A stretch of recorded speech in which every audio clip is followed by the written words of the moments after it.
Samedi 22 avril, Accolade présente Balade au son du K de 19h à minuit avec Eric Kozak, figure emblématique du K, et le groupe Réel de Brigitte Zabarel, orchestre 100% féminin. Artiste invité, Ami des Îles, la troupe d'Accolade et Musique Tambou Martinique. À gagner 2 bons de 100 € sur l'achat de billets d'avion vers les Antilles chez Billets Discount. Samedi 22 avril, Accolade vous donne rendez-vous à la salle des fêtes de Villeneuve-la-Garenne, avenue du 8 mai 1945. Billets en vente sur Bizouk. Renseignements 06 15 06 38 76 ou agiaccolade.com.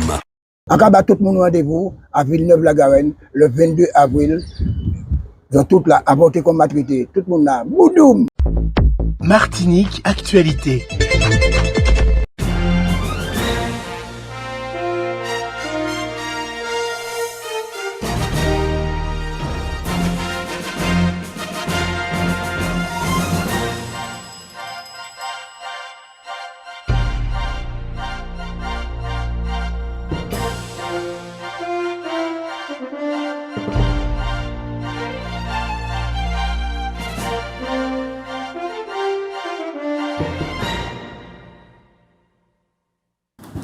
Mesdames, Mesdemoiselles, Messieurs, chers amis de Canal Martinique Télévision, chers amis de LCL, vous qui nous regardez sur kmttélévision.com ou qui nous écoutez sur FM+, 88.9, vous qui nous regardez à Mayotte, à La Réunion, en Guyane, en Guadeloupe, en France et bien entendu en Martinique, bonsoir et bienvenue dans ce 100% politique.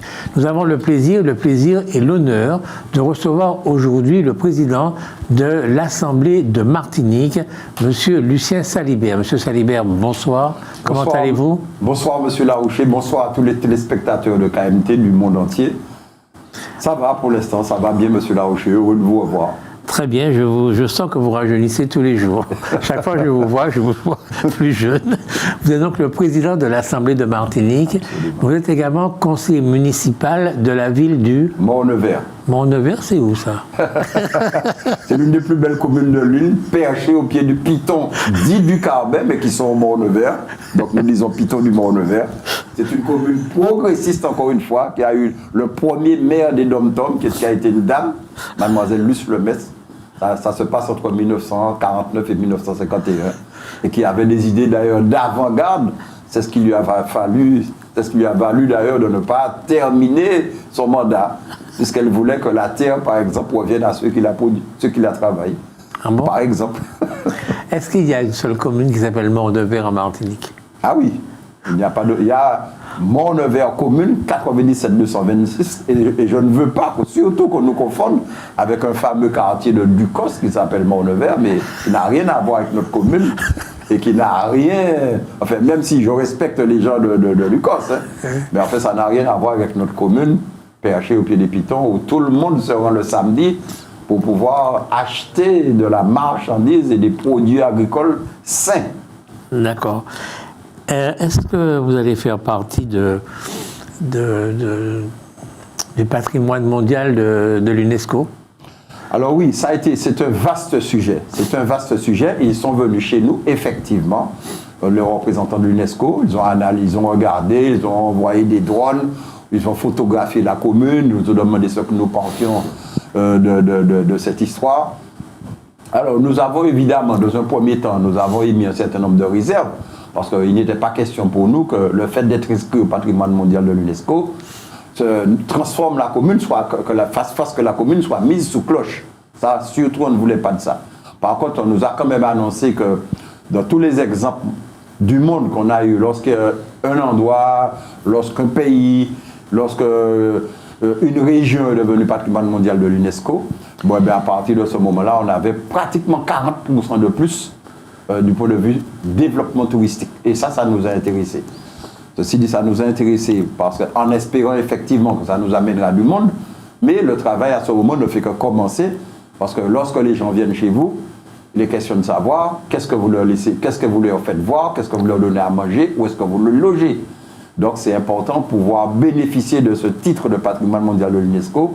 Il y a toute une série d'investissements à faire, aussi bien du côté public que côté privé, pour attirer et retenir les fonds éventuels que ces gens-là sont susceptibles de laisser dans le coin en partant.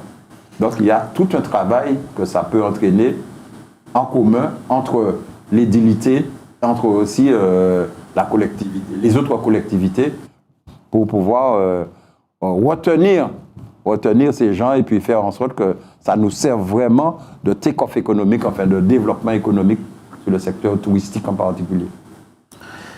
On va continuer sur ça si vous voulez, mais aujourd'hui on a appris, parce que nous faisons cette interview le lundi 20 mars. Elle va diffuser demain, mardi, mais nous la faisons lundi. Et nous avons appris ce matin que Olivier Dubois, ce journaliste d'origine martiniquaise, a été libéré. Quel est votre sentiment? Alors là, un grand soulagement. Un grand soulagement à plus d'un titre, pour même pour une question d'humanité. Parce que quelqu'un qui est resté 2 ans passés, quoi, en état de prisonnier dans un pays étranger, alors qu'il était uniquement allé pour des problèmes, évidemment, de communication, d'information. C'est un journaliste. Bon, ça a été une situation très dure. Deuxième situation, c'est un Martiniquais. Et à un certain moment, j'ai eu l'impression, vraiment, ça n'engage que moi, qu'on avait un petit peu abandonné notre ressortissant martiniquais à son sort. Donc, nous avons fait beaucoup de manifestations, nous avons fait des motions au niveau de l'Assemblée, nous sommes intervenus auprès des plus hautes sphères de la République pour que des démarches soient faites pour libérer Olivier Dubois, qui est un franciscain que nous aimons beaucoup. En tout cas, aujourd'hui, j'ai un sentiment de satisfaction. J'ai l'impression que c'est un des nôtres qui va revenir au pays. Certainement, il aura plein de choses à nous raconter, mais c'est surtout retrouver la liberté. Pour moi, c'est quelque chose de fondamental. Ce matin, j'apprenais cette nouvelle à une dame, et cette dame a dit « Oh, Dieu soit loué, Dieu m'a entendu ». Je dis et elle me dit « Mais oui, chaque fois que je priais, le matin et le soir, je priais pour la libération d'Olivier Dubois. » Qu'est-ce que vous en pensez? Chacun exprime ses désirs. Bon, avec ses moyens. Bon, quand vous n'avez pas trop de moyens sur le plan, sur le plan diplomatique, évidemment, vous ne pouvez que vous référer à un tout-puissant pour qu'il vous entende et pour qu'il libère un de vos fils. Parce que j'imagine qu'Olivier Dubois, c'est un frère, c'est un fils, c'est un membre de la famille de tous les Martiniquais.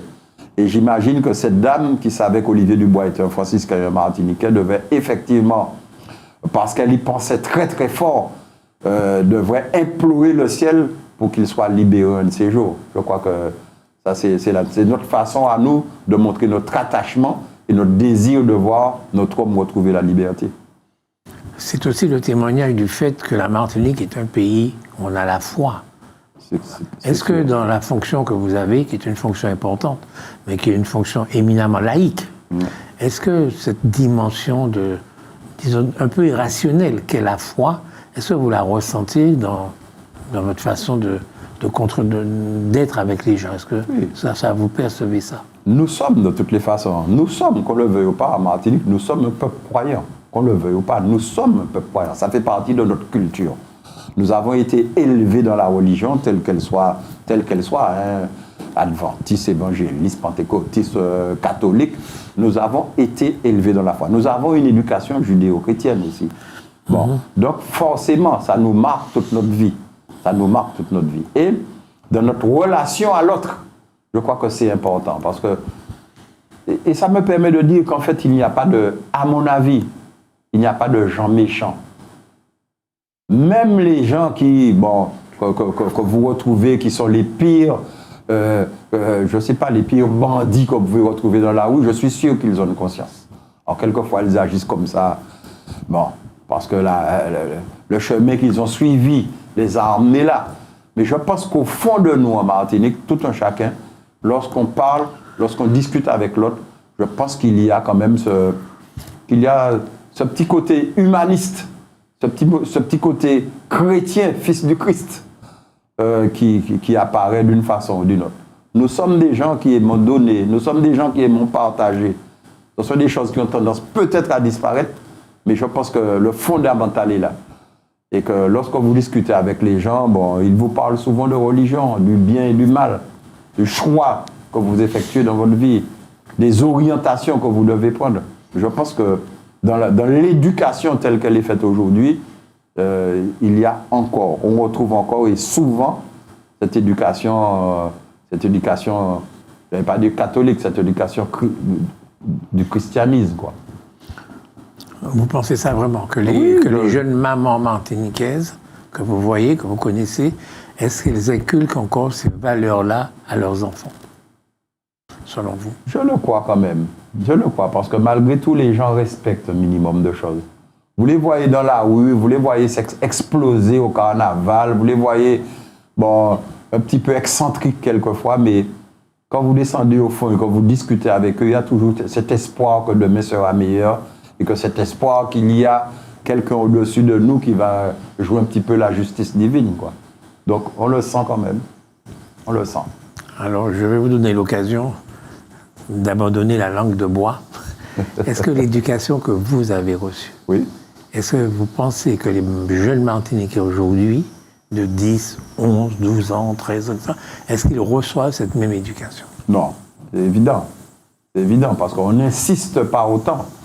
Bon, peut-être qu'on n'insiste pas autant, mais moi, bon, l'éducation qui nous a été fournie à l'époque était une éducation religieuse, nous obligeait jusqu'à 10, 11 ans, 12 ans, à faire, par exemple, notre communion, qui était vraiment un acte. C'était vraiment un acte... la confirmation. Donc, la confirmation. C'était un acte religieux. C'était où on nous incitait à prendre conscience que nous n'allons pas tomber dans la vie et que nous aurons, chaque fois que nous devons agir, nous devons faire référence à notre conscience. Donc, c'est vrai, c'était l'éducation. Peut-être qu'elle n'existe pas de la même manière, mais je pense que le fond demeure. Parce qu'il n'y a pas un seul Martiniquais qui ne s'éclate pas l'orteil pour ne pas dire « Aïe que quelque chose lui arrive. Donc ça veut dire que dans notre fort intérieur, il y a toujours cette idée de Dieu qui existe, quoi. Vous êtes à la tête d'une institution importante qui a un nombre important de personnel, de salariés. Je crois plus de 4600, quelque chose comme ça. Oui, sans compter déjà les satellites, parce que c'est près de 6000 personnes avec 6 000 les satellites. personnes avec les satellites. 500, oui. C'est beaucoup de gens. Je pense énorme. que c'est la plus grande structure de ce pays. Ouais. Et donc, vous êtes en contact avec des gens de votre génération, mais également avec un tas de salariés qui ont 30 ans, 35 ans, 20 ans, 25 ans, etc. Comment vous vivez ça? Est-ce que ce sont des gens... Je sais que c'est toujours difficile, vous n'allez pas me dire, mais non, mon administration n'est pas bonne. Non. Mais honnêtement, comment est-ce qu'il y a une... Est-ce qu'il y a, je sais pas moi, une fracture de génération ou pas? C'est sûr que, comme vous l'avez dit tout à l'heure, que nous n'avons pas reçu la même éducation, enfin nous n'avons pas reçu tout à fait la même éducation et que la valeur travail qui nous était enseignée, ne serait-ce qu'au travers de la morale qui nous était faite au niveau de l'école primaire. Parce que n'oubliez pas que chaque matin, quand vous arrivez à l'école primaire, il y avait une leçon de morale au tableau qui vous guidait, qui vous forgeait. Donc c'est vrai que la nouvelle génération n'a pas reçu ce type d'éducation. Mais les parents sont encore là. Nous sommes encore là. Nous constatons évidemment que les choses changent parce qu'elles évoluent, parce que le monde est devenu beaucoup plus difficile, parce que les conditions économiques sont devenues plus difficiles, la mondialisation a transformé quand même notre société. Bon, donc aujourd'hui, il faut quand même se battre pour vivre un peu plus qu'auparavant. Auparavant, nous voyons, il y avait une certaine forme de misère, mais disons que moi qui suis fils de la campagne, on n'a jamais véritablement souffert pour manger. Par contre, pour s'habiller, pour voyager, pour avoir les biens de consommation, on ne les avait pas.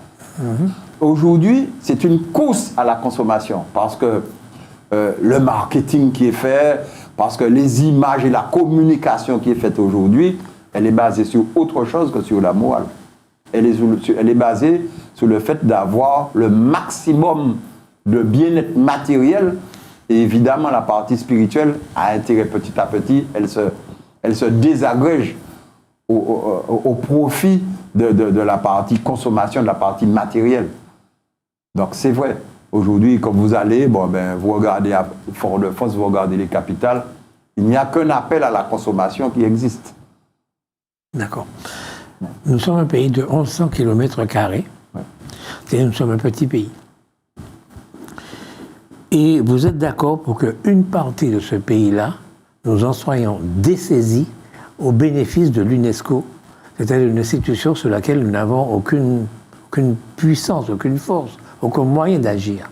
C'est ce qui va se passer lorsque nous allons mettre une partie du nord de notre pays, un patrimoine mondial de l'UNESCO. Vous n'aurez plus le droit de faire ce que vous voulez.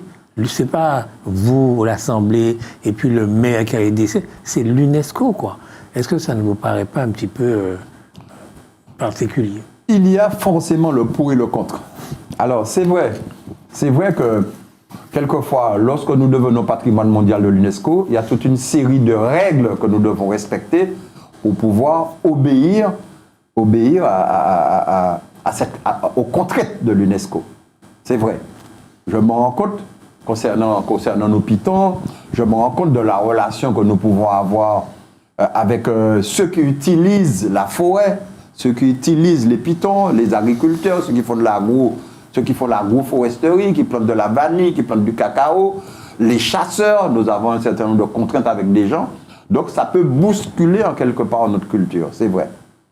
Mais de notre côté, nous sommes un tout petit pays et nous souffrons aussi quelquefois de problèmes de notoriété. Alors, il est important pour nous de nous faire connaître dans le monde entier, parce que chaque fois que vous devenez patrimoine mondial de l'UNESCO, vous êtes ouvert au monde entier. Et évidemment, et c'est là que ça doit se jouer, sur le point de vue touristique, ça doit vous apporter quelque chose. Le fait d'être connu peut inviter les gens à avoir envie de venir vous voir, découvrir qui vous êtes, etc.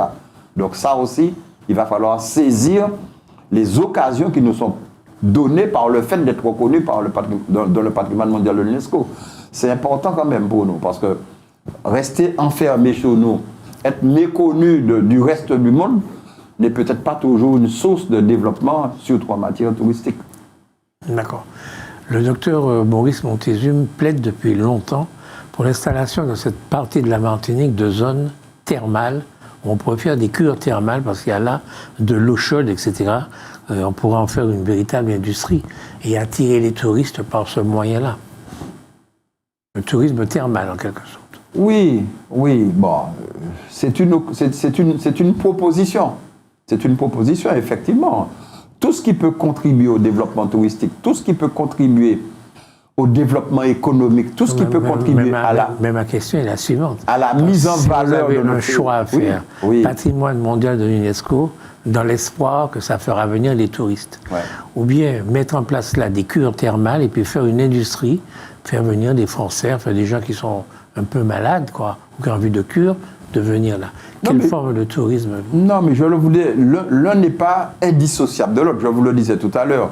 Le fait d'être reconnu patrimoine mondial de l'UNESCO, c'est bien, ça va vous emmener des touristes, mais de l'autre côté, je vous dis, il faut créer des infrastructures pour pouvoir faire en sorte que ces touristes trouvent quelque chose en venant sur place. S'ils viennent simplement vous regarder comme un spectateur, des spectateurs, sans rien vivre avec vous, sans rien consommer chez vous, évidemment, ça n'a aucun intérêt. Vous devenez simplement une photographie, vous devenez simplement un tableau, mais ça n'a aucun intérêt. Ce qui est intéressant pour moi, justement, c'est de profiter des 40% supplémentaires de touristes que cette inscription au patrimoine mondial de l'UNESCO nous porte, de les utiliser et d'en bénéficier comme retour sur investissement. C'est-à-dire qu'il faut créer des cures thermales, il faut créer des jardins, il faut créer des sentiers de senteurs, il faut créer, je ne sais pas, il faut faire connaître notre biodiversité, goûter à notre biodiversité, connaître tout ce qui sur le patrimoine marin, connaître tout ce que nous avons, faire visiter à ces personnes, avoir des lieux susceptibles de les accueillir aussi dans de bonnes conditions. Des petits hôtels, du tourisme, etc., des hôtels de tourisme, etc. Faire goûter aussi, produire quelque chose sur le point de vue gustatif, produire des choses, faire goûter à notre cuisine. Mais si nous sommes patrimoine mondial de l'UNESCO, que nous pourrons par exemple, sur ce territoire-là, demain, construire un hôtel. Mais ça n'empêche pas. Ça n'empêche pas. Ah non, pas du tout. C'est pas le patrimoine mondial. Le fait d'avoir inscrit, par exemple, nos pitons au patrimoine mondial de l'UNESCO, c'est vrai qu'il y a un certain nombre de règles qu'ils exigent, mais ça n'empêche pas de continuer à vivre avec votre pays, parce qu'il y a des zones quand même qui sont, je ne sais pas comment on s'appelle encore, ce sont des zones tampons, je ne me rappelle plus comment ça s'appelle, mais ce sont des zones quand même où il est possible, qu'on peut aménager. Où il est possible de faire un certain nombre de choses pour permettre aux touristes justement de laisser quelques devises chez nous. comment marche votre couple avec le président du conseil exécutif? Il y a excellent, je touche du bois jusqu'à demain. C'est excellent, notre relation est excellente. Pourquoi? Parce que, nous nous connaissons déjà. Bon, je ne le connais pas d'aujourd'hui, Serge Letchimy. Bon, nous avons fait plusieurs... Je signale simplement qu'en tant que banquier, quand Serge Letchimy est revenu faire ses études, je l'ai connu bien avant ça. J'ai joué au foot contre lui. Il était Moudloukis, j'étais moi de la Saint-Pierre, donc je le connaissais en tant que sportif. Quand il est revenu faire ses études, il a été directeur de la CEMAP. J'étais directeur de l'agence principale du Crédit Agricole du boulevard Général de Gaulle. Nous avons le compte de la CEMAF était entre autres au Crédit Agricole. Je signale que nous avons fait des opérations communes. Le stade de Dillon, l'immeuble de la Cassiane qui s'appelait à l'époque la SCI Les Cascades, l'hôtel du conseil régional. Nous avons fait ça ensemble. Donc il y a vraiment une confiance qui s'est installée entre nous, tant sur le point de vue personnel que sur le point de vue professionnel. Donc je l'ai connu comme ça. Bon, en 2010, j'ai bravé mon maire, pourtant, qui n'était pas du même côté à l'époque que lui, pour le soutenir sur la région. Il le sait. Il le sait. Donc, et je remercie encore une fois à titre posthume Marcel Maurice, bon, qui pourtant n'était pas du même côté que lui, mais qui acceptait que je le soutienne.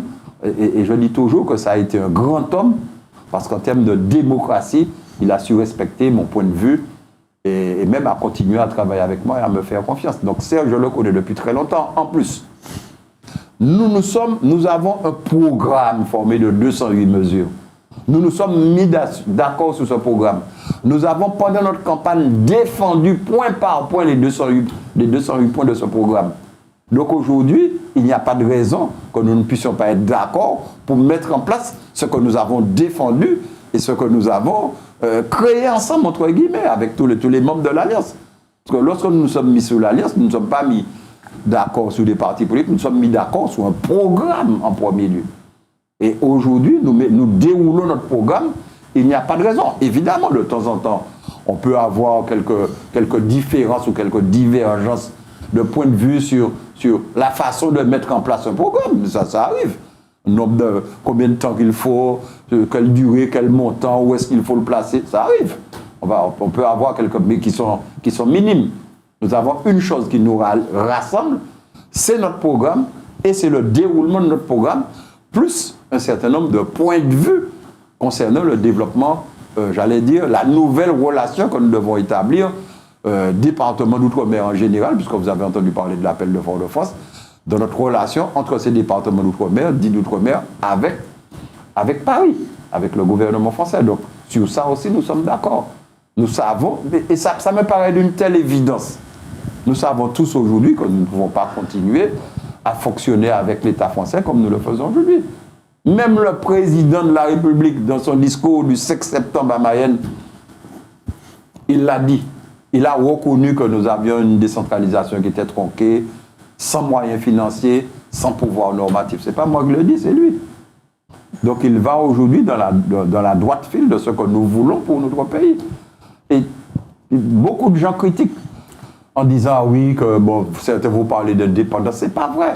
Nous restons dans le cadre français, nous restons dans le cadre européen, mais nous sommes des Martiniquais, des Caribéens qui avons le devoir, mais qui n'avons peut-être pas encore l'ensemble du pouvoir, mais qui avons le devoir de développer notre région, d'avoir un minimum de diplomatie. On nous demande de faire de la coopération de la Caraïbe, on ne nous donne aucun pouvoir de décision sur toutes les relations que nous pouvons avoir, sur toutes les discussions que nous pouvons avoir les différents pays de la Caraïbe. Nous n'avons même pas le droit de signer quelque chose.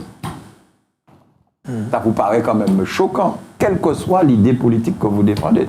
Ça vous paraît choquant? Pas du tout. Excuse-moi de faire la peine, mais pas du tout. Mais moi, c'est mon point de vue. J'ai horreur et j'en ai assez d'être infantilisé pour tout ce que j'ai besoin de faire.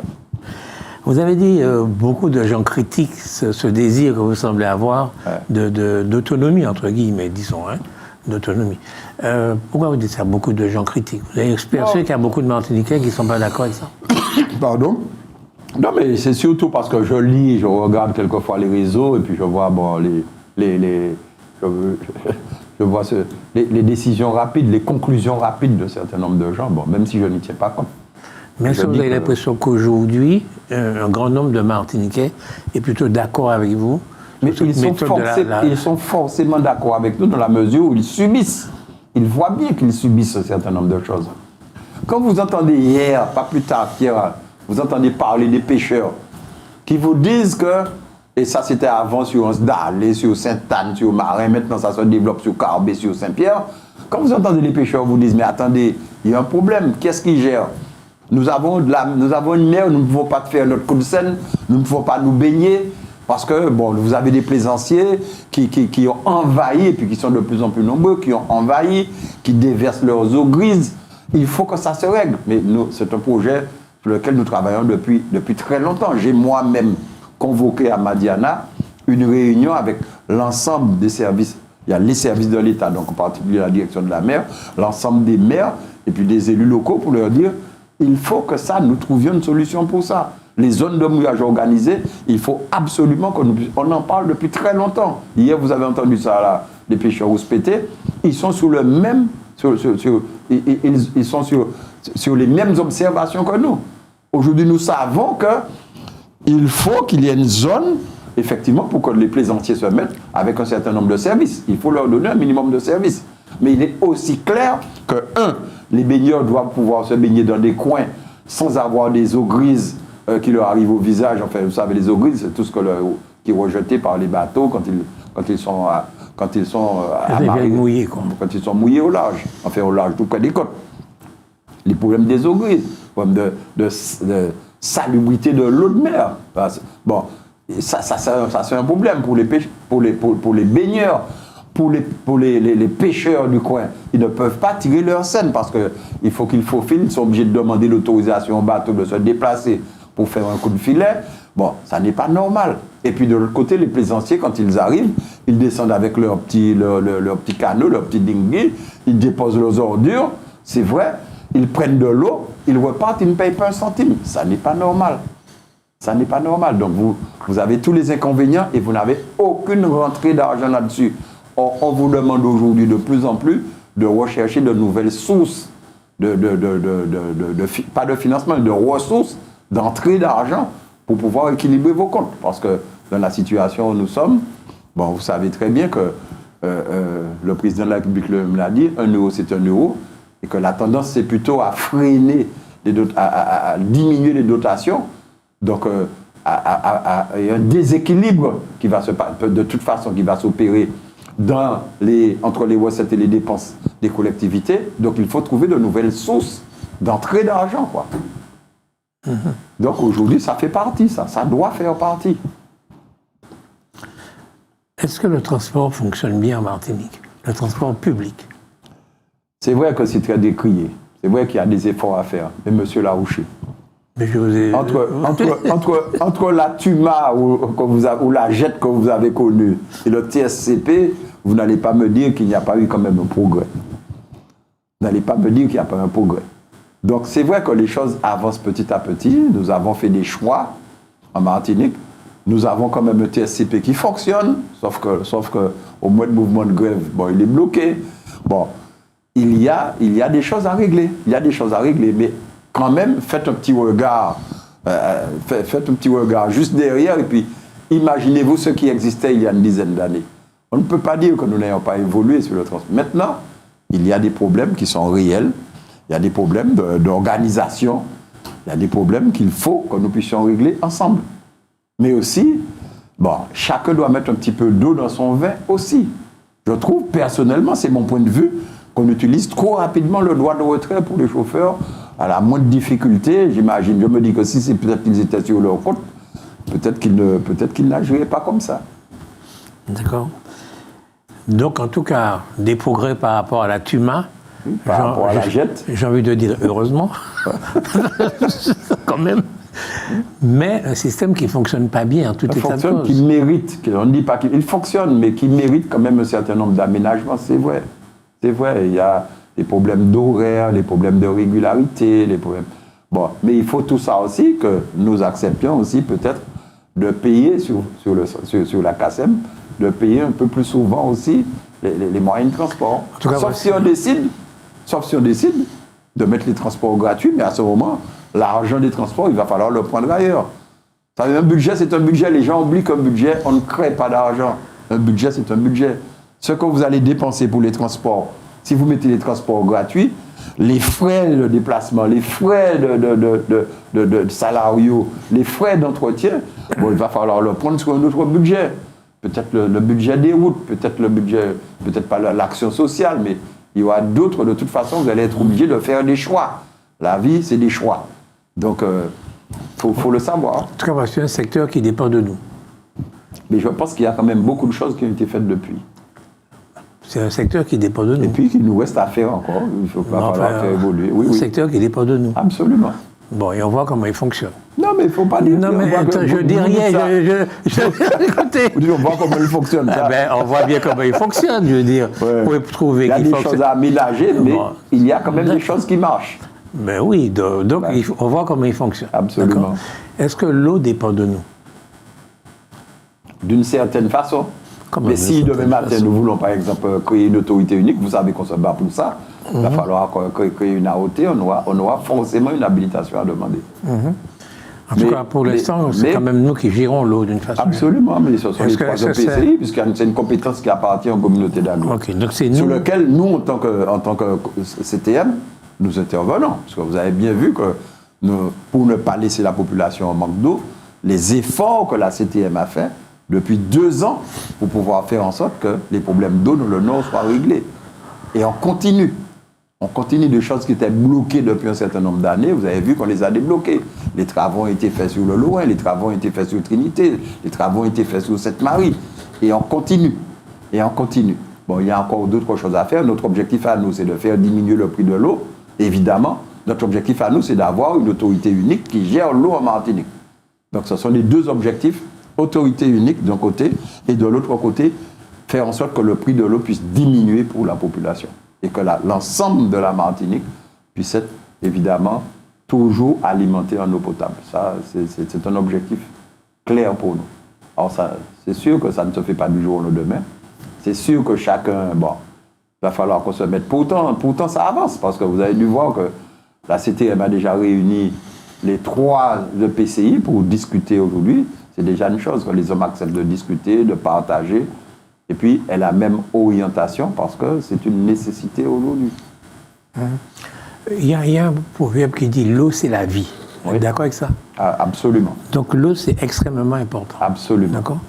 Le transport, il y a un type qui disait que la civilisation, c'est d'abord une route. Bon, c'était au temps de la colonisation, ça.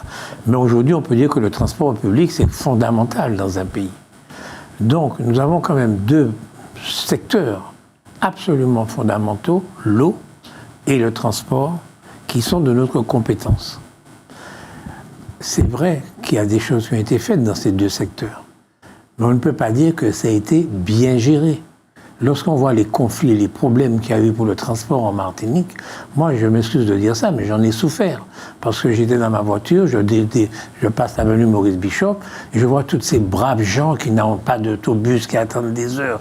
Je vais chez mon frère à Redoute, je reste 1h30 chez mon frère, je vois une dame qui attend l'autobus, je sors de chez mon frère à Redoute, elle est toujours en train d'attendre.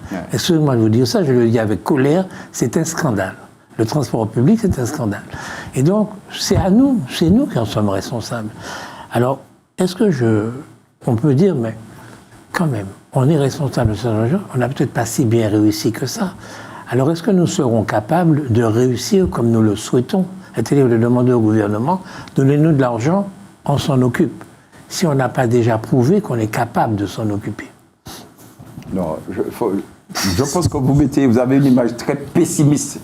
Encore une fois, je ne cache pas que nous avons effectivement de gros problèmes sur le transport. Je ne cache pas. Mais je dis que nous avons fait d'énormes efforts pour arriver au stade où nous sommes aujourd'hui.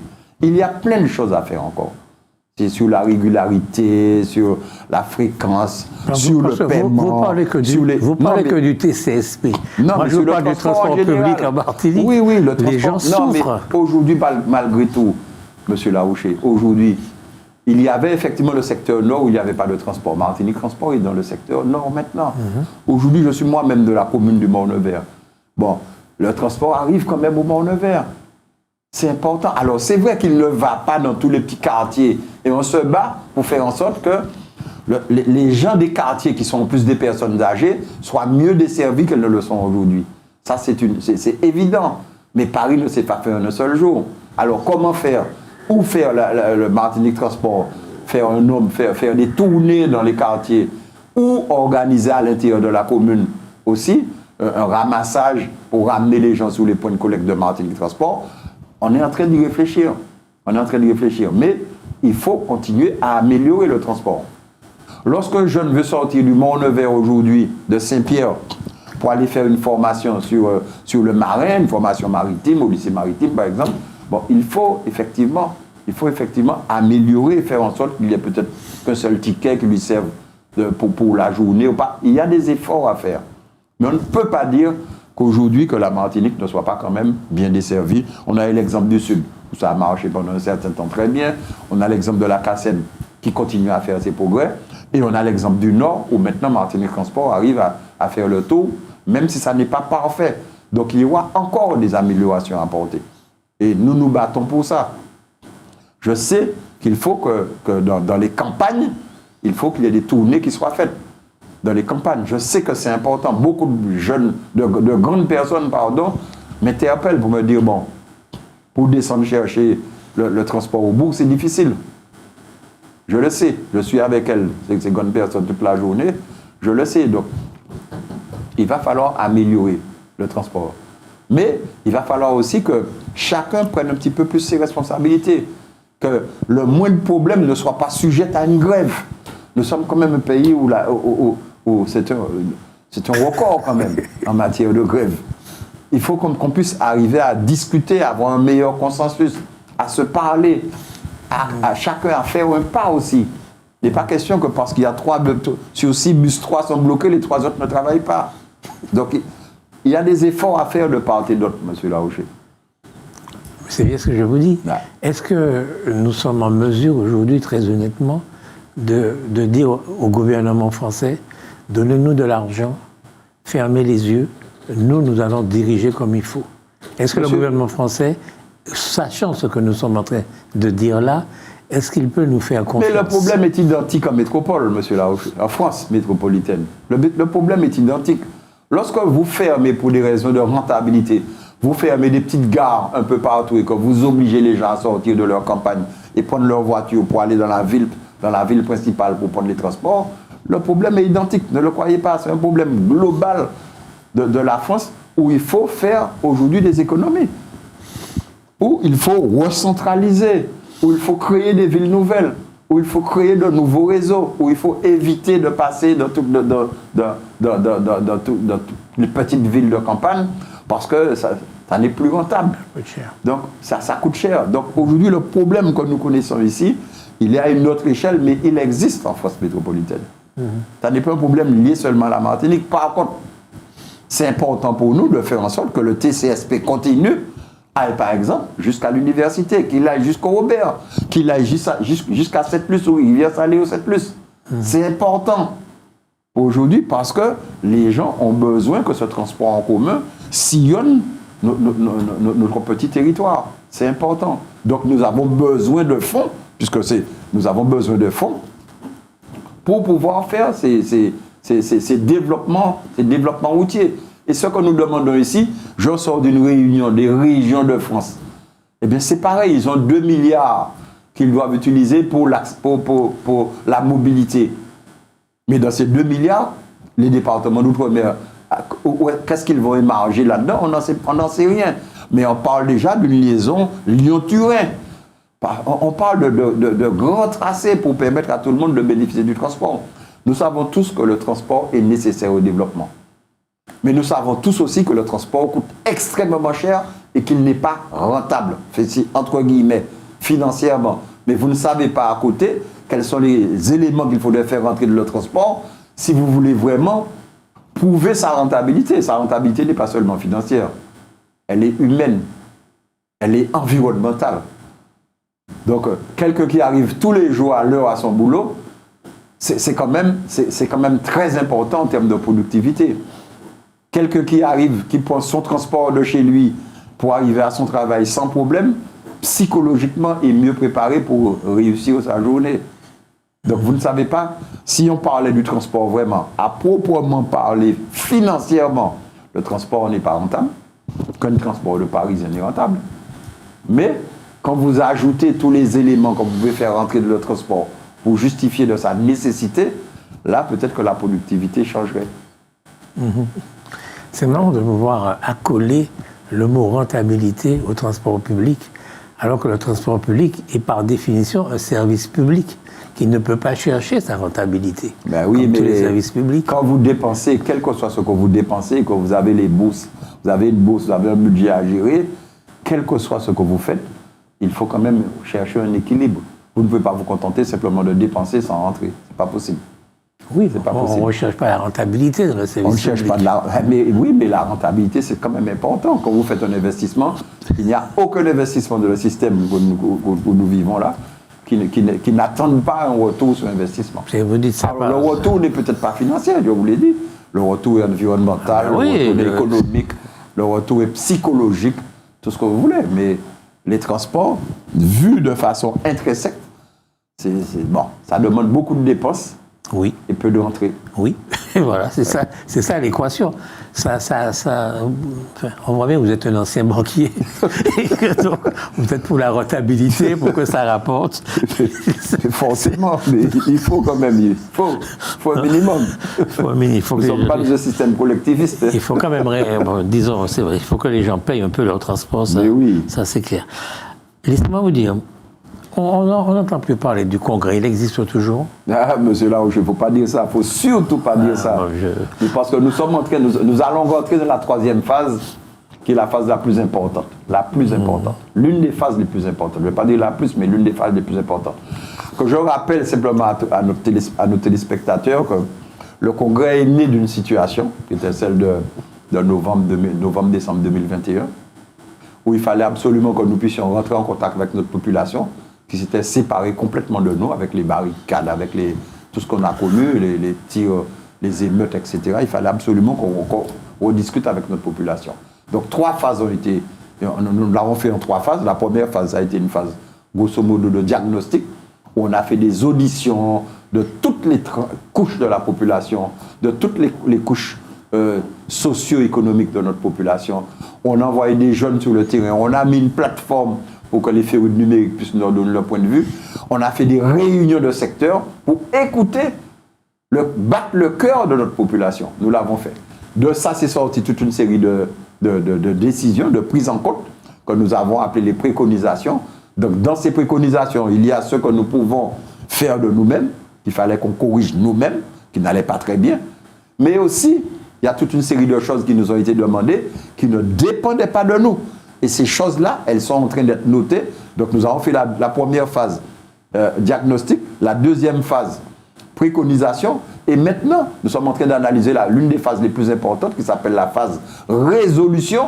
C'est-à-dire, ça reprend l'ensemble des choses qui nous ont été demandées, où il nous faudra demander à l'État de changer sa relation et de nous donner les leviers pour que nous puissions les réaliser.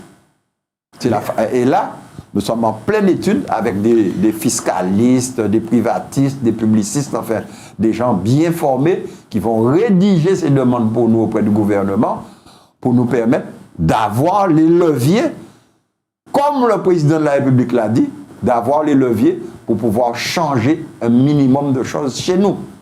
On ne peut pas décider pour nous, à 8000 km, de quelle façon nous allons vivre, de quelle façon nous allons habiter, de quelle façon nous allons développer, quelles sont les terres que nous devons donner, etc. C'est pas possible. Ça n'est pas possible, tout simplement. Donc, aujourd'hui, le président de la République l'a reconnu, le ministre l'a noté, je ne sais pas si il l'a quand même entendu, le ministre délégué, M. Karinko, est d'accord là-dessus, il est en train de sillonner les départements d'outre-mer, demain il sera encore en Guadeloupe, il nous a déjà vu une ou 2 fois.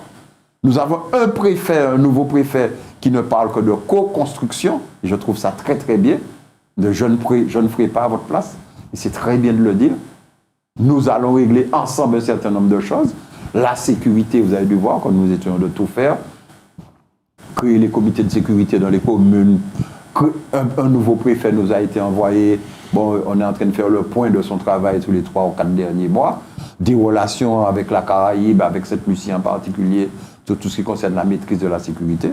C'est une très très bonne chose. Nous faisons des choses ensemble, petit à petit. Mais il est clair que dans ma fonction de responsable, je me suis rendu compte, comment je vous disais tout à l'heure, que quelquefois nous étions infantilisés. Je vous dis encore une fois, comment expliquez-vous que sur Saint-Pierre, que le maire ait besoin de changer la statue de Louis Paris de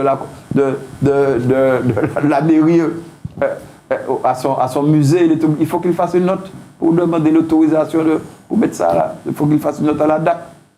Je connais les terres agricoles du Mont-Nevers qui sont des terres non chlordéconées. Je veux les donner aux agriculteurs pour travailler. Il faut que j'écrive une note à l'ONF qui me dit oui ou non. Enfin, ils ne savent pas si... Au contraire, ils sont plus en train de me dire non, ces zones sont devenues des zones ND, boisées, protégées, rien à faire, alors que nous savons qu'il faut de nouvelles terres pour que notre objectif pour que notre objectif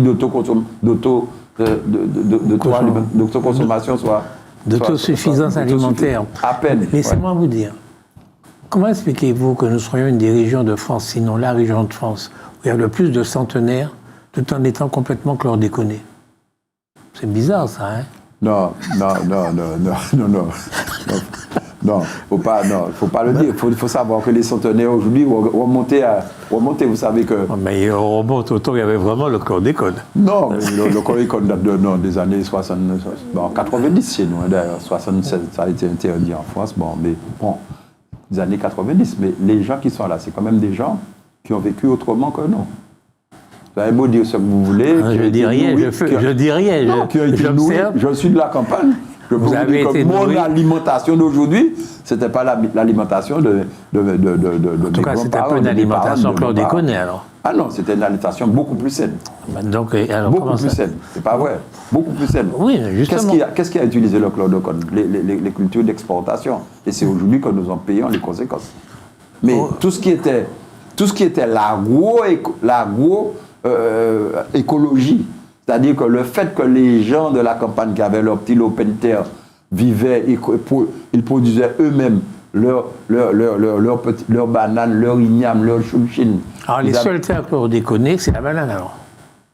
Mais il y en a beaucoup. Mais c'est elle qui a utilisé, le chlordécone. Donc le reste de nos terres n'est pas chlordéconé, enfin, autant qu'on le dit. Ah non, mais partout il y a eu la banane, partout il y a eu le chlordécone, les terres, elles sont là. Il y a 22 000 hectares à peu près, il y a 11 000 aujourd'hui qui ont été utilisés, qui ont utilisé le chlordécone. Vous pensez vraiment qu'il y a 90% de la population martiniquaise qui est chlordéconée? C'est possible, puisque moi-même j'ai fait le test et j'ai remarqué pourtant, mais vous l'avez dans l'eau, vous l'avez dans n'importe quelle nourriture. Est-ce que vous êtes chlordéconé, vous? Ah, j'ai une petite dose, oui, parce que j'ai fait le test, effectivement, minime. Bon, c'est au-dessous des limites. En dessous des limites? Oui, en dessous des limites. Voilà. Il y a un tas de gens qui sont en dessous des limites. Moi, je connais personne qui soit au-dessus des limites. Ah, faut pas dire ça, monsieur. Vous connaissez beaucoup de gens? Ah, mais tous ceux qui ont vécu tout près tous ceux qui ont vécu près des Alpes. Ah, non, faut pas le dire, parce que... Comment il faut pas le dire?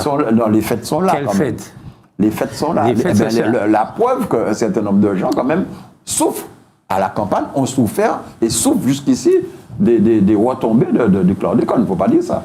Sans quoi, il n'y aurait pas eu tous ces mouvements qui se seraient créés, il n'y aurait pas eu tous ces malades qui sont en train d'attendre qu'on puisse les indemniser, etc. Du catastrophisme? Non, pas du catastrophisme.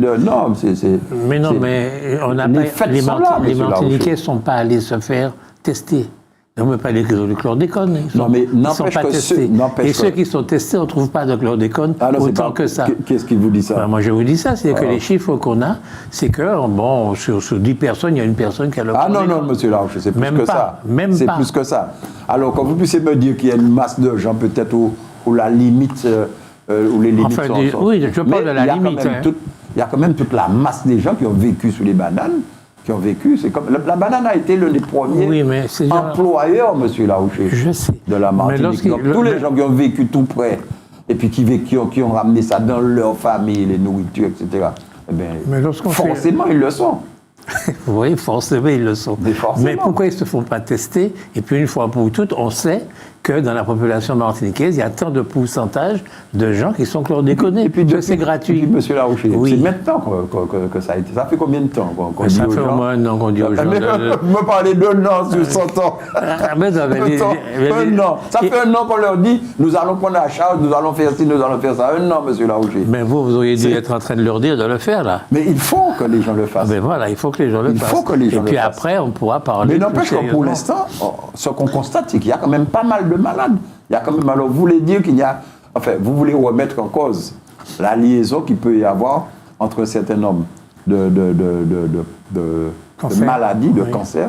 Et puis, vous parlez de la prostate notamment. Non, mais la prostate ou d'autres. Oui, on peut remettre ça en cause. Ah non, mais ça. Parce que les faits sont là, c'est quand pas même. du tout prouvé. Ah non, les Mais, faits sont là quand même. Monsieur Salibert, vous êtes ce qu'il y a de mieux dans ce pays. Vous avez fait votre carrière dans la banque, une grosse banque, donc vous êtes un spécialiste de la finance. Vous avez fait de la politique, vous êtes dans une commune de Martinique, vous n'êtes pas quelqu'un qui sort de nulle part, vous êtes attaché à ce pays. Et vous avez fait une carrière politique assez longue, vous avez 72 ans aujourd'hui. Pourquoi vous ne faites pas un plan de développement pour la Martinique ? Pourquoi, à votre niveau, vous êtes en train de demander au gouvernement de vous donner un petit pouvoir pour faire des petites choses, parce qu'il y a des petites choses que vous voulez faire et qu'on vous empêche de faire. Est-ce que ça vous interpelle pas qu'au niveau où vous êtes, vous ne demandez pas à prendre en charge véritablement la direction de ce pays, mais à partir d'un plan de développement que vous auriez conçu? Mais, monsieur Larouché, dans les 208 mesures que nous avons proposées à la population de la Martinique, il y a tous ces développements. Il y a tous ces développements. Nous partons d'un constat. Déjà, le premier constat, nous partons d'un fait que nous commandons 80% de ce que nous consommons. C'est un constat alarmant. Le premier. Nous partons d'un deuxième constat. Les petites entreprises de la Martinique ont petit à petit fermé leurs portes parce qu'elles ont eu des concurrences qui sont trop dures. Elles ont eu des grèves qui ont été dures. Nous partons d'un fait, c'est qu'il y a 38 000 RMistes aujourd'hui. Nous partons d'un autre constat, c'est qu'il y a un tiers de notre population, 88 000 personnes, en dessous du seuil de pauvreté. Donc, nous partons d'un fait que nous sommes une économie de comptoir, c'est-à-dire nous importons et nous revendons, mais nous ne produisons rien du tout. Nous partons d'un fait que, en termes d'infrastructure de production, il n'y a rien. Et on ne nous a pas incité à aller non plus dans ce domaine. Donc, aujourd'hui, notre rôle en tant que politique, c'est justement de dire, donnez-nous les leviers pour essayer de repartir. On ne repartira pas, en faisant une explosion, mais on repartira en inversant le développement qui existe dans ce pays, en sortant de la politique de consommation pour aller vers une politique de production, en recréant un certain nombre d'infrastructures. Le centre territorial de la biologie, par exemple, en transformant le port du Robert en port de cabotage, en créant effectivement l'aéroport de Basse-Pointe, en allongeant, puisque vous avez dit que le transport sert au développement, en faisant en sorte que le transport puisse aller vers Chelchière, vers Sept-Luce et vers le nord, en faisant en sorte que les gens perdent beaucoup moins de temps et en donnant du travail aux grandes entreprises et au BTP, par exemple, parce que il y a 387 millions à la disposition du BTP pour faire un certain nombre de travaux, en faisant la liaison directe entre Brassie-Lorraine et Ducos. Ça, ce sont de grands développements. En créant des zones de mouillage pour gérer, en essayant de mettre en place tout ce qui concerne la mer, pour la mer, des acquisitions de bateaux de pêche, des acquisitions de nouveaux bateaux de pêche, etc., qui leur permettent d'aller beaucoup plus loin, chercher le poisson, et quand ils ne font pas de pêche, de pouvoir faire du tourisme maritime. Ça, ce sont des grandes idées, monsieur Larouché. Je vous ai donné toute une série de grandes orientations que nous avons déjà écrites, sur lesquelles nous attendons simplement qu'on nous donne le feu vert pour qu'on n'ait pas de demander des habilitations matin, midi et soir pour pouvoir changer ou pour pouvoir faire le moins de changements possible. Il faut demander une autorisation. Il vous faut écrire à un service de l'État. Okay. Mais c'est ça que nous voulons réparer. Vous voulez réparer un apit, un ponton. C'est exactement. Il faut que vous puissiez demander l'autorisation. Il faut qu'on arrête de demander l'autorisation, que nous puissions décider nous-mêmes, des orientations en termes de développement économique que nous voulons faire. Je ne suis pas contre les services de l'État, attention. Hein. Je veux qu'ils restent là comme conseil, comme contrôle, mais la décision de faire appartient à celui qui est au plus proche de la réalité. Et c'est nous. D'accord. Ok. Vous avez vu ce que vous avez fait là? Vous avez dit il faut qu'on a le projet de faire ça, de faire ça. Mais c'est ça les grands axes de développement. Quand vous parlez de plan de développement, c'est ça les grands axes de développement. Non. Là, vous venez de faire un catalogue. Mais c'est un plan de développement. Je vous donne les grandes idées qui vont faire partie de ce plan. Oui. En tout cas, vous avez fait un catalogue. C'est pas un plan de développement. Oui, mais ça. Mais non, mais c'est pour ça. C'est pas un plan de développement. Mais c'est un ensemble. Un plan de développement, c'est quoi, monsieur Larouché? C'est un ensemble de décisions. Non, un plan de développement, c'est pas un ensemble de décisions. C'est un ensemble de décisions qui concourent à faire votre pays. Comment vous me dites ça? Sur quel plan vous regardez ça? Vous le regardez sur le plan microéconomique, alors vous allez me dire, bon, qu'est-ce qu'on va faire pour... Après, nous descendons dans le microéconomique. Qu'est-ce qu'on va faire pour l'agriculture? Qu'est-ce qu'on va faire? Non, c'est pas ça. Le plan de développement, c'est secteur par secteur. Quelles sont les choses que vous allez mettre en place pour changer la physionomie de votre territoire? Un plan de développement, et vous le savez très bien, c'est un projet qui est quantifié dans le temps, dans l'espace et dans le coût. C'est-à-dire, je fais un truc, je décide que je fais ça, ça va me coûter tant, dans 5 ans, ce sera fait, etc. C'est un plan quinquennal, celui-là. C'est comme ça que la France s'est développée. Pourquoi vous ne faites pas un plan vrai? Vous savez, enfin, je suis désolé, mais vous savez très bien ce que c'est qu'un plan. Bien vous sûr. Faites exprès de dire un vrai plan de développement. Alors, je vous demande, très honnêtement, je suis martiniquais, indépendamment d'être un journaliste, et j'ai envie que ce pays se développe. Si vous faites un vrai plan de développement, c'est votre boulot, vous avez la compétence pour le faire. Vous avez tous les moyens possibles pour le faire. Un vrai plan de développement, pas un catalogue, pas un programme, un plan de développement. Vous savez ce que c'est qu'un plan de développement. Vous n'en avez jamais fait. Monsieur Attendez, si vous faites un plan de développement, que vous le mettez sous votre bras, que vous allez voir le gouvernement, que vous lui dites « faisons-le ensemble », est-ce qu'il vous dirait non? Qu'est-ce que M. Letchimy a fait dernièrement? Il est parti, il a quantifié, il est parti avec 2 milliards de besoins, il est allé voir le responsable de Bruxelles de la communauté économique européenne. Il est allé le voir en disant, voici ce que ça va me coûter, ça, telle chose. Voici ce que ça va me coûter. J'ai besoin de 2 milliards. Mais tant qu'on ne vous dit pas oui, vous ne pouvez rien faire. Il faut qu'on vous donne. Vous savez bien que l'argent, c'est le nerf de la guerre. Ça a été quantifié. Il est parti avec 2 milliards de besoins sous les bras, comme vous dites. Il est allé voir la responsable de la Commission européenne. Leur dire, voici ce que nous devons faire si nous voulons inverser le développement chez nous. Voici ce que ça va nous coûter, le centre territorial de la santé. Voici ce que ça va nous coûter, le centre territorial de la biodiversité. Voici ce que ça va nous coûter, l'aéroport de Basse-Pointe. Voici ce que ça va nous coûter, la ligne droite entre la Brassie-Lorraine et Carrère. Voici ce que ça va nous coûter. Ça a été quantifié. Ça a été quantifié, tout ça. Votre catalogue a été quantifié. Mais oui, mais laissez-moi vous dire. Comment voulez-vous? Mais le développement, c'est quoi? Le développement, c'est la création d'un certain nombre d'infrastructures pour vous permettre de réussir un décollage économique. Attends, un plan de développement, c'est vraiment une création de richesse. Mais la richesse, mais l'infrastructure. Et ensuite, on met en place l'infrastructure pour créer cette richesse. Mais oui. Quand vous créez un aéroport quelque part. Parce que c'est un aéroport de délestage par rapport à celui du Lac-Montagne. D'accord. Pourquoi des hommes d'affaires ne viendraient pas quand ils ont... Pourquoi à n'importe quel moment un homme d'affaires ne pourrait pas atterrir à Basse-Pointe s'il doit traiter d'un problème dans le Nord, ou prendre son petit avion et repartir sans avoir à passer par Sûrement. En plus, toute l'infrastructure créait de la main-d'œuvre, créait de la technicité et ferait en sorte que des Martiniquais puissent trouver du boulot chez eux. Ok. Ça, c'est important. Ça, c'est une nouvelle structure. Oui, Ce sont les infrastructures qui créent le développement. Oui. Comme si vous n'avez pas d'usine, qu'est-ce que vous voulez produire? Mais si vous n'avez pas de quoi produire dans les usines, à quoi ça sert les usines? Mais si, vous avez une biodiversité qui enrichit actuellement. Mais c'est ce que je sais. Vous voulez la mettre en place. Vous voulez probablement préserver tout ce que vous avez comme biodiversité et vous voulez, au lieu de l'utiliser, de prendre la matière première, de partir en métropole et de la faire revenir ici sous forme de parfum ou autre, Vous pouvez le faire chez vous-même. Pourquoi ne pas le faire chez vous? Non, mais on est d'accord avec ça. Bon. Tout ça doit s'inscrire dans un vrai plan.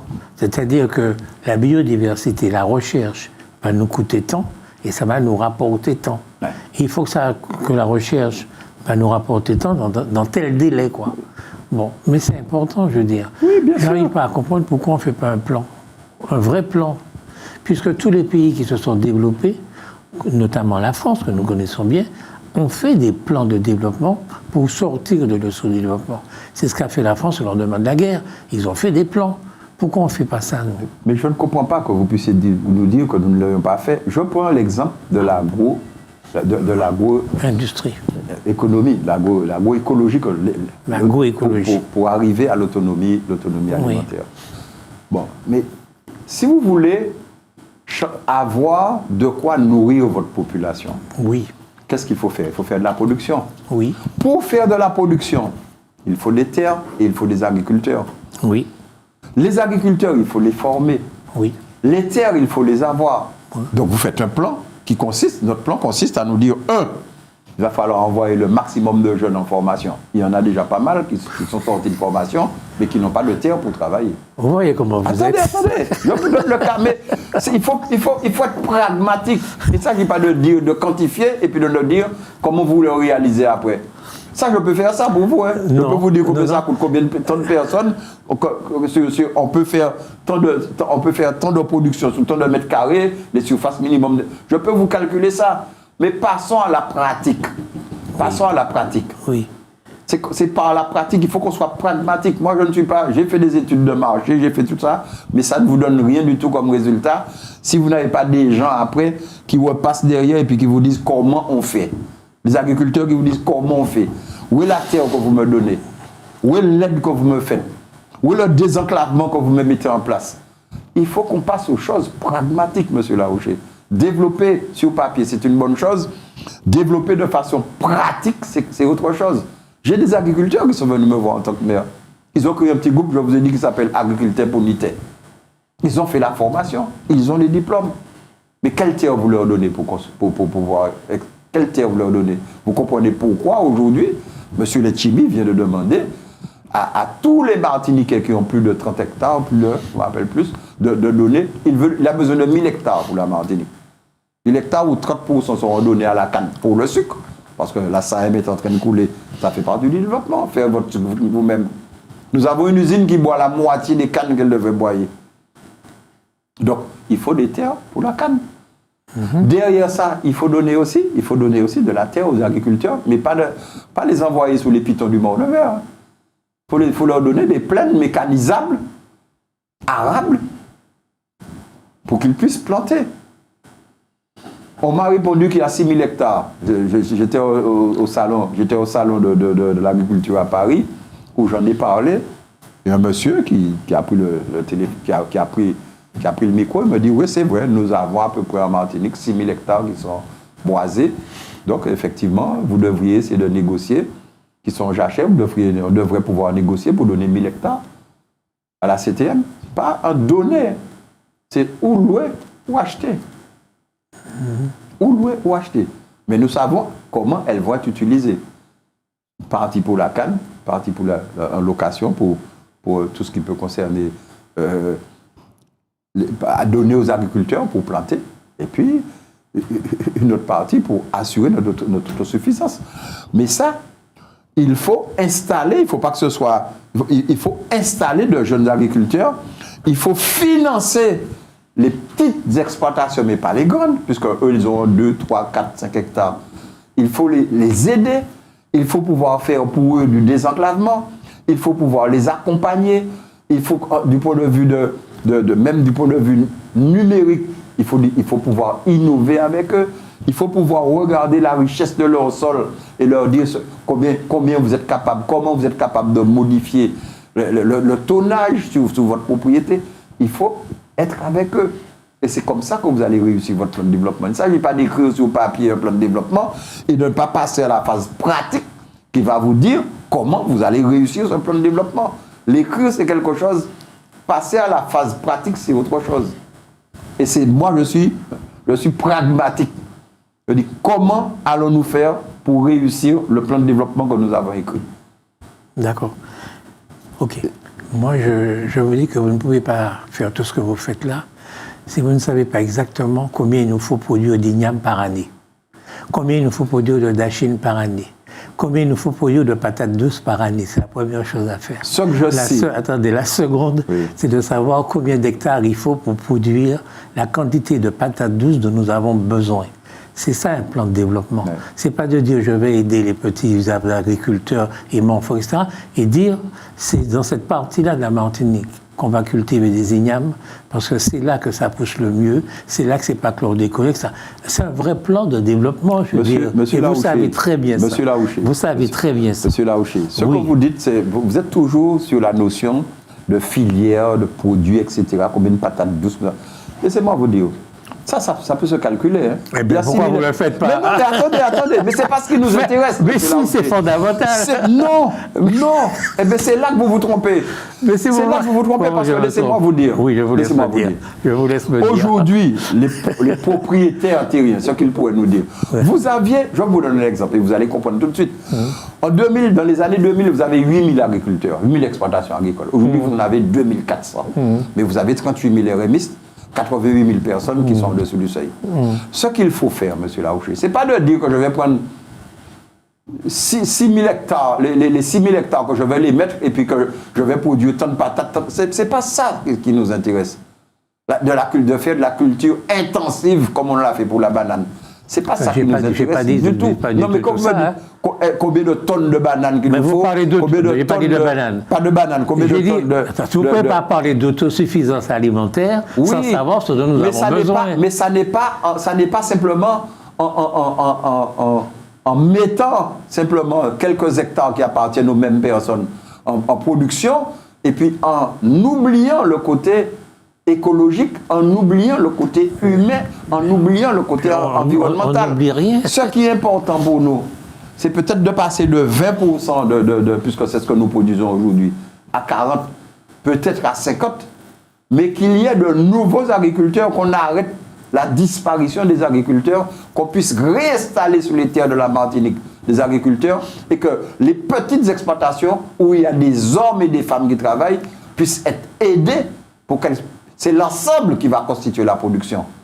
Oui. C'est l'ensemble qui va produire cela. Parce que si on s'arrêtait simplement à la filière produit, il suffirait de mettre en place 2 ou 3 hectares, et puis qu'on les mécanise, qu'on puisse les financer, comme on le fait déjà pour la banane, et puis on pourrait avoir le nombre de produits que nous avons, sans compter que la production intensive entraîne des traitements, entraîne, etc., détruit la nature, etc. Ce n'est pas ce qui nous intéresse. Je comprends pas. Ça ne nous intéresse pas. J'ai pas très bien compris. Ce qui nous intéresse aujourd'hui, c'est de mettre des hommes au travail, des hommes et des femmes au travail, sur de petites exploitations, qu'on utilise le moins de produits phytosanitaires, parce que nous sommes sur des petites exploitations qui sont d'ailleurs diversifiées, sur lesquelles on pourrait mettre aussi bien des cultures vivrières que des cultures maraîchères, que des animaux et consorts, que nous retrouvions une forme écologique de l'agriculture. Et c'est la somme de toutes ces petites exploitations qui vont exister sur les 1000 hectares c'est cette somme-là qui va nous donner le nombre total et le poids total de marchandises dont nous avons besoin. Ok. Donc vous comprenez la différence? Il ne s'agit pas de faire de la culture intensive sur une propriété de tel ou tel produit. Il s'agit de faire en sorte que les hommes et les femmes retrouvent une activité qui soit rentable et qui ne soit pas nuisible à l'environnement. D'accord. Et qui produise en même temps sainement pour nourrir notre population. Donc vous êtes un homme... C'est ça l'agroécologie. Là, on voit bien que vous êtes un homme du monde vert. Oui. Et donc, vous êtes de la campagne, oui. Et donc vous êtes sensible à ces petits agriculteurs qui doivent vivre. Absolument. Okay. Moi, je vous dis, dans votre plan de développement, oui. Vous pouvez dire à l'agriculteur, monsieur Adrien, il a une petite propriété. Oui. Toi, tu vas faire de l'igname. Toi, à côté, tu vas faire des patates douces. Parce que vous avez calculé combien d'ignames il vous faut. Et vous pouvez dire à chacun, on n'est pas obligé de faire tous la même chose pour aller ensuite sur le marché et se battre parce qu'on est concurrent, etc. Il faut absolument que je vende moins. Non, chacun fait une partie, et puis dans le cadre d'un plan. C'est pas du tout incompatible avec ce que vous dites là, un plan de développement. Oui, mais aujourd'hui, à 20% de consommation, de consommation locale, il n'y a pas de guerre qui se fera. Il n'y a pas de guerre, au contraire. Non, au contraire. Si nous voulons gagner les étalages des supermarchés, il faut deux choses, je le dis encore une fois. Il faut du tonnage, donc il faut que les agriculteurs en place produisent le maximum. Et puis la deuxième chose, produisent avec une certaine régularité. Ce sont les deux choses essentielles. Bon, après, sur l'organisation, on peut choisir ce qu'on connaissait, les marchés d'intérêt public, les marchés d'intérêt régionaux qu'on appelait les MIR, on peut les faire en sachant qu'aujourd'hui, que chaque agriculteur a déjà trouvé un petit peu son écoulement.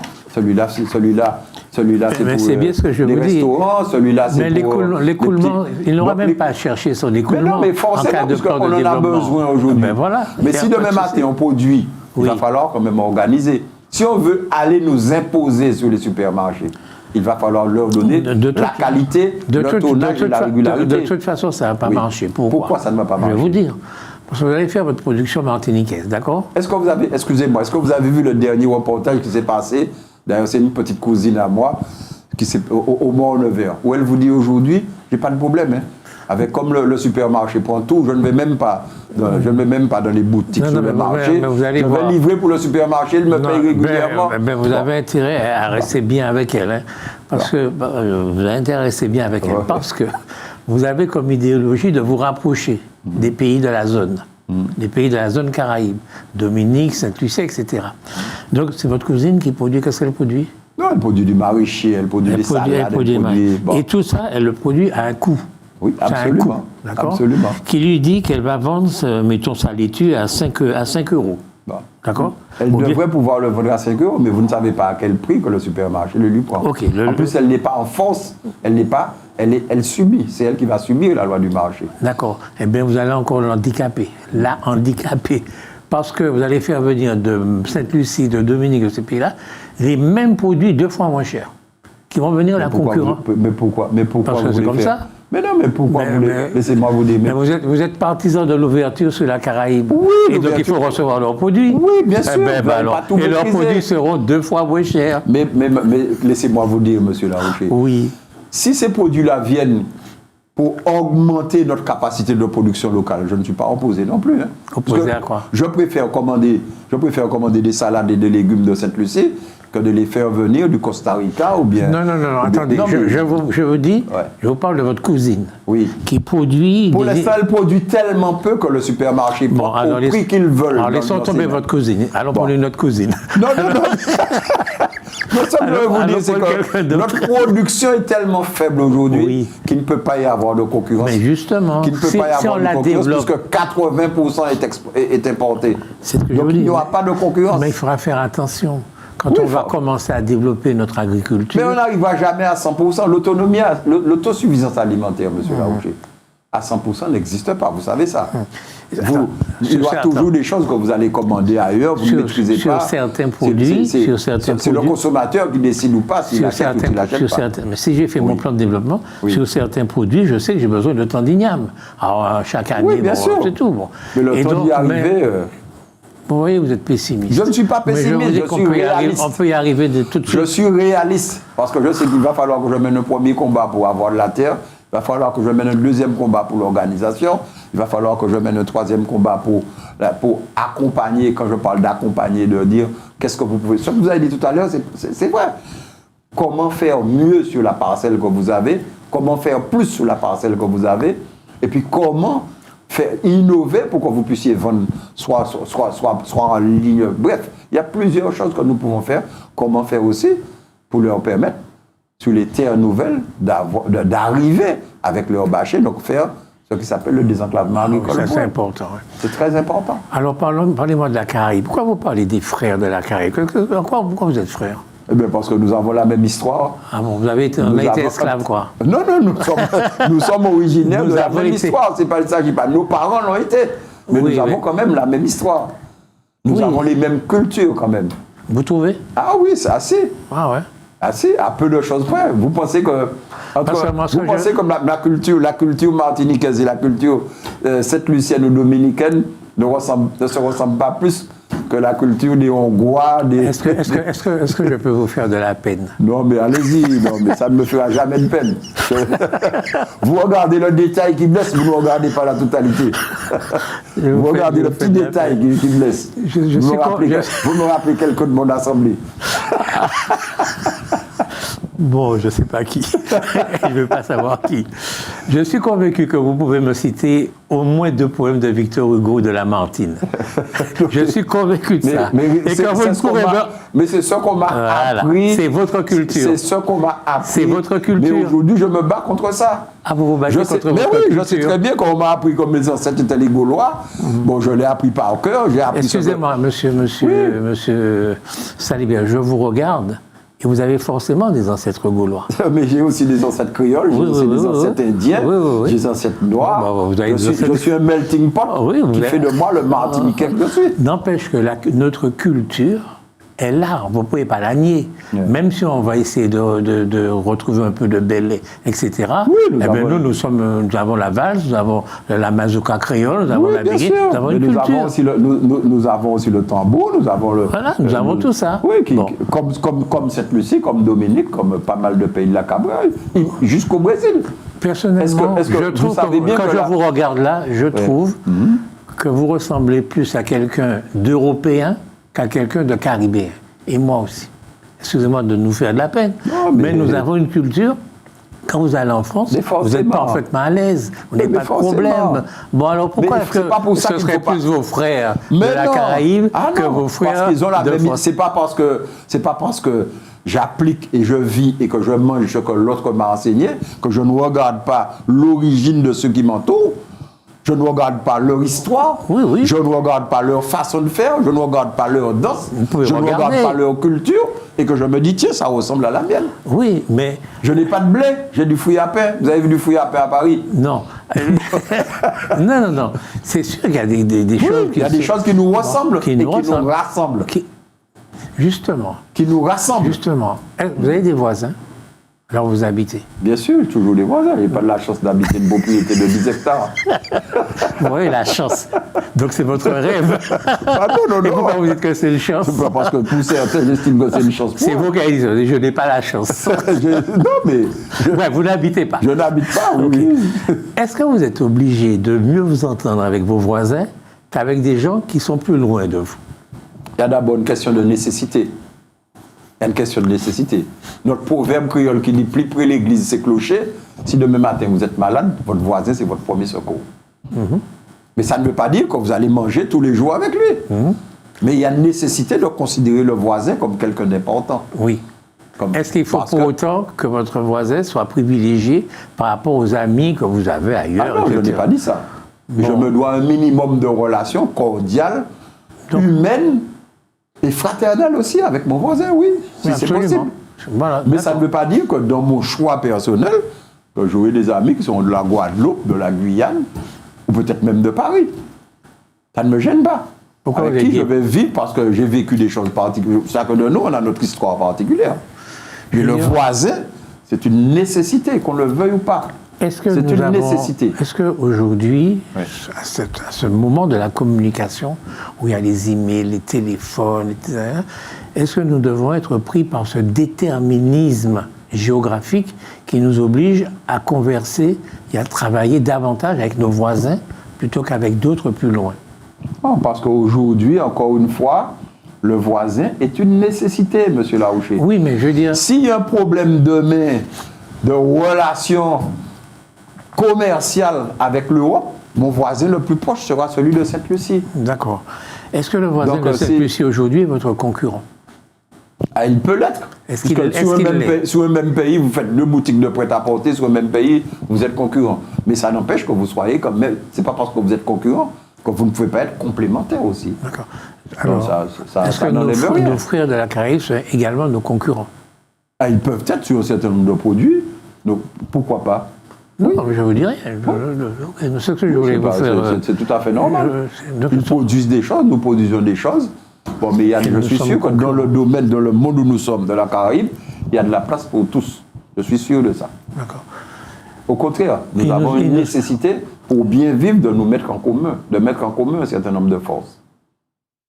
J'ai pas très bien compris ça. Nous avons l'obligation, dans le bassin caribéen où nous sommes, nous avons l'obligation de mettre un certain nombre de choses en commun.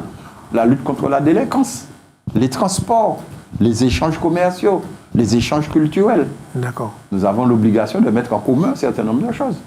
D'accord. Donc nous avons des pays voisins qui n'ont pas le même niveau de vie que nous, malheureusement. Okay. Et il nous sera... On dit bien niveau de vie, mais nous n'avons pas non plus les mêmes niveaux de développement économique. Pourquoi vous ne dites pas ça aussi?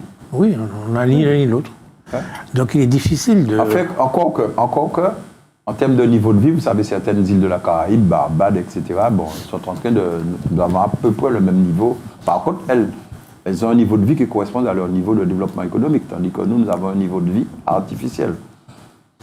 D'accord. Rempli par les transferts sociaux, vous le savez plus que moi. C'est un débat, c'est un vrai débat. Ouais. Il n'en reste pas moins que c'est difficile de commercer avec des gens qui n'ont pas le même niveau économique que vous. C'est-à-dire que nous aurons du mal à leur vendre des choses, puisque nos choses coûteront trop cher pour qu'ils puissent les acheter. Est-ce que ce n'est pas un vrai problème? Je ne sais pas. Sur les prix aujourd'hui, vous avez les pays indépendants de la Caraïbe, bon, à part certains, mais Sainte-Lucie, je pense à Sainte-Lucie, je pense à Barbade, ils ont des niveaux de prix qui ressemblent un petit peu aux nôtres. Hein. Il n'y a pas tellement de différence de prix entre certains produits aujourd'hui de la Caraïbe et puis enfin, certaines îles de la Caraïbe et nous. Hein. J'ai pas compris. Alors, vous me dites qu'il y a un problème de différence de prix. Quand on va vendre des choses, oui, on va les vendre à un certain prix. Un prix de oui, ils auront les moyens de nous les payer. Oui, c'est possible. Hein. Oui. Oui, je pense qu'ils peuvent parce qu'ils ont un niveau de développement économique qui se rapproche, je vous dis, où les prix, où la situation même, pas la situation économique, mais la situation en termes de prix. Et pourquoi les Dominicains, les Saint-Luciens, les Haïtiens viennent en Martinique alors s'ils ont un développement économique comparable au nôtre? Non, je pense que ils viennent. Mais c'est quantifié, ça. Peut-être pour les Haïtiens, mais les Dominicains, les Saint-Luciens, leur situation économique leur permet d'embaucher. Quand vous allez à Saint-Lucie, vous avez l'impression que c'est un pays aussi développé que la Martinique.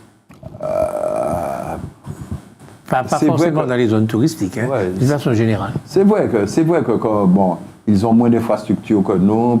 C'est vrai que on peut considérer que sur un certain nombre d'aspects, peut-être que nous avons des moyens technologiques un petit peu plus avancés que les leurs. Peut-être, effectivement. Mais est-ce que nous avons un pouvoir d'achat supérieur au leur? Je veux dire que... Une tranche de notre population, c'est toujours ça, une tranche de notre population. Parce que tous les gens qui sont au-dessus du seuil de pauvreté, peut-être qu'ils ont des niveaux, des pouvoirs d'achat qui sont inférieurs à ceux de Sainte-Lucie. Hein. D'accord. Quand vous touchez 490 €, vous faites partie des 38 000 personnes qui touchent le RSA. Il y a beaucoup plus de Saint-Luciens qui ont des moyens supérieurs aux vôtres. Hein. Mm-hmm. Et dans leur pays.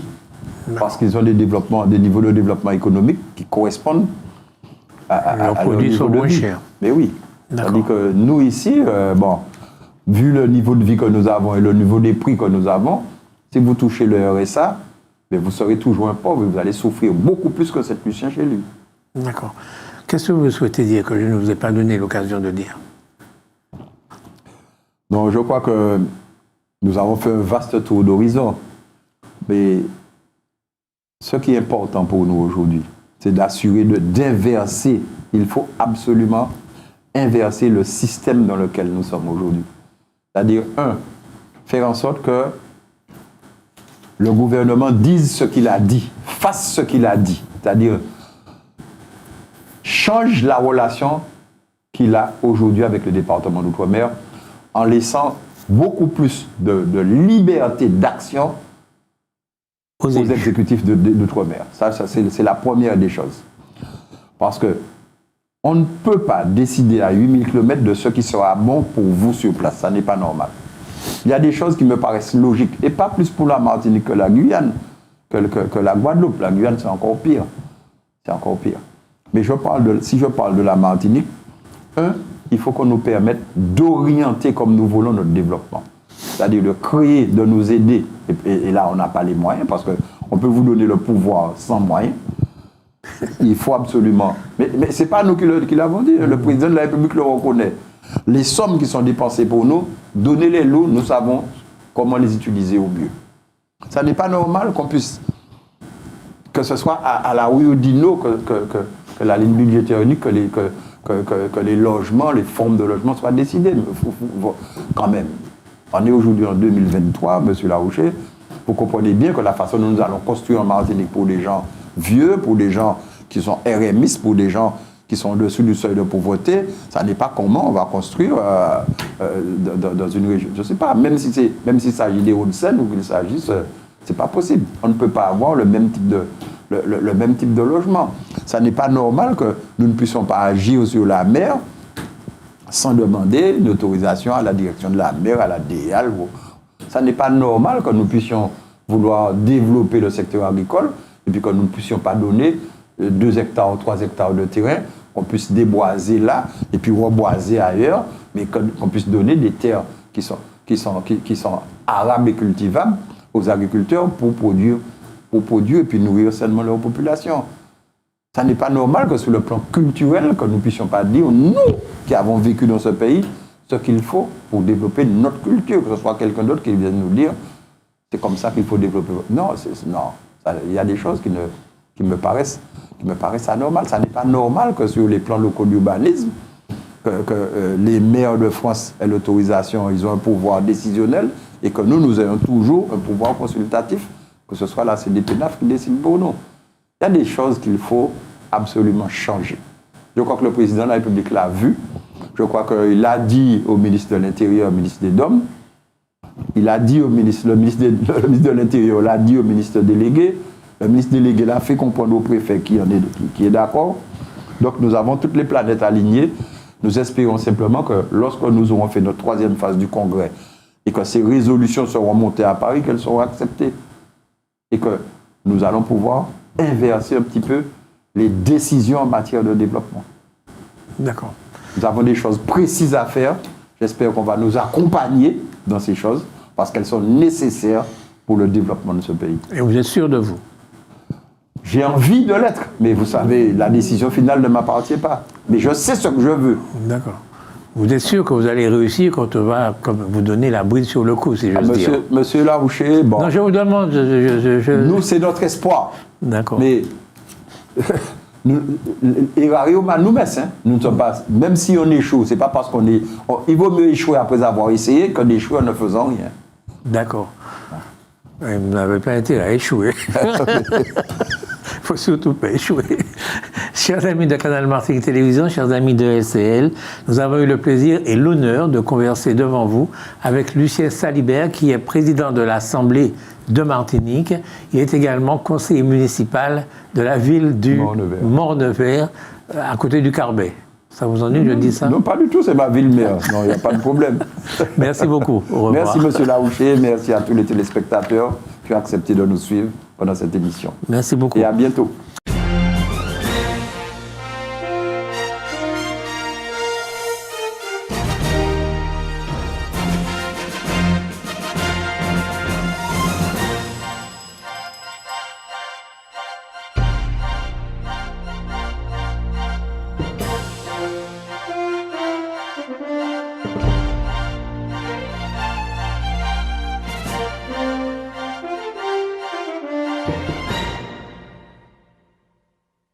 Outremernews.fr, le site de l'actualité Outre-mer, 24 heures sur 24 et 7 jours sur 7.